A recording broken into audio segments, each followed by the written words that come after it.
My phone rang just after dusk. My father-in-law's voice thundered through the line, panicked and sharp. "Why aren't you at the hospital? Your son was in an accident." The words struck like a blade. My eyes flicked to the boy sitting on the couch across from me, controller in hand, oblivious, alive. "What?" I whispered. "He's right here." The other end went silent. A long, stifling silence. Then the line cut. Something inside me shifted.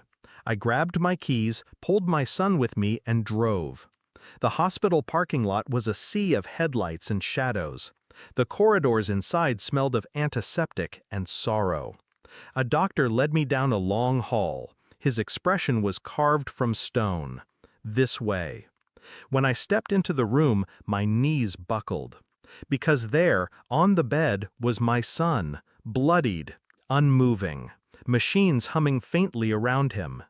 And next to me, clutching my hand, stood the boy I had raised for 11 years.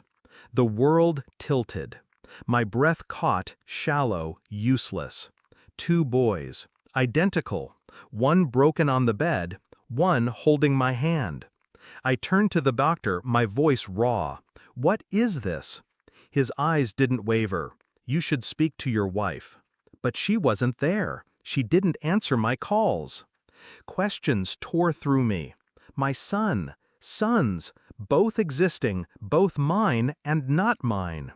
My wife had carried a truth I never saw, a truth buried so deep it wore another boy's face. At home, I searched for her. She returned late, clothes disheveled, eyes red. When I asked, she crumbled too easily. Tears, excuses, fragments of half-truths. "I didn't know how to tell you. I wanted to protect you. It was before us." But her words slid off me like oil. Protect me? No, protect herself. I looked at the boy in our house differently now.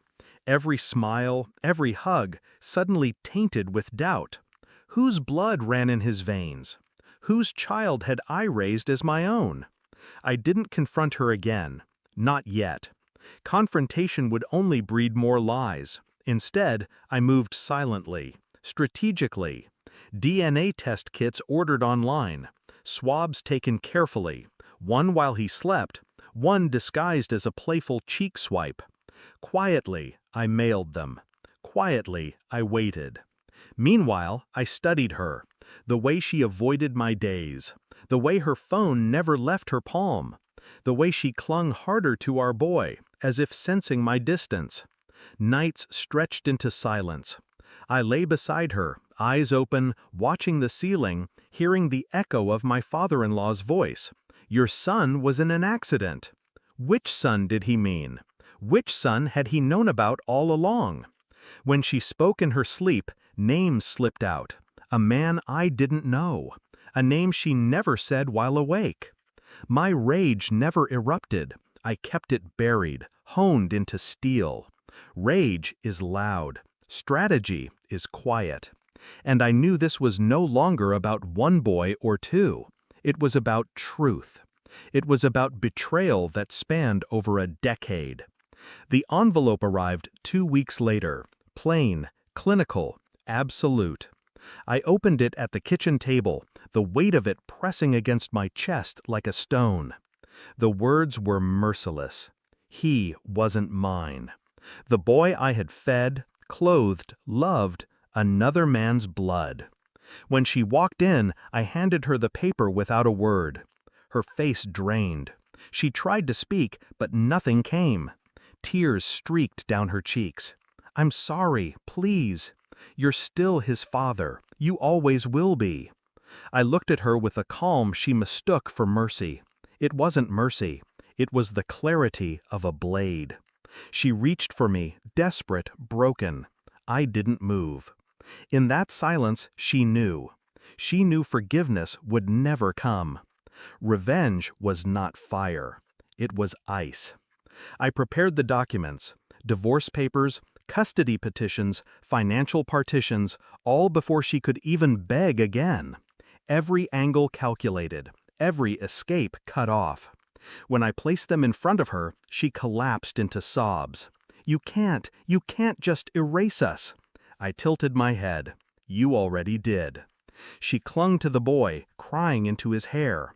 But he looked at me, confused, sensing the fracture he couldn't yet name. That night, I told my father-in-law the truth.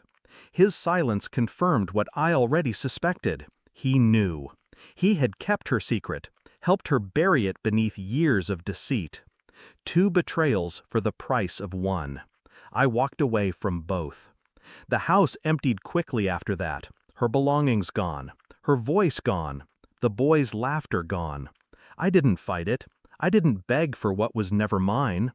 Some nights, the silence is heavy. Other nights, it feels clean, like air after a storm. I think of the boy often, the way he looked at me with trust, with love. That part cuts deepest. Because love doesn't follow bloodlines. Love follows presence. But betrayal rots everything it touches. I am no longer husband, no longer father, but I am free. And freedom, bought at the cost of lies, feels sharper than grief. I didn't lose a son that night. I lost an illusion. And illusions are easier to bury than blood.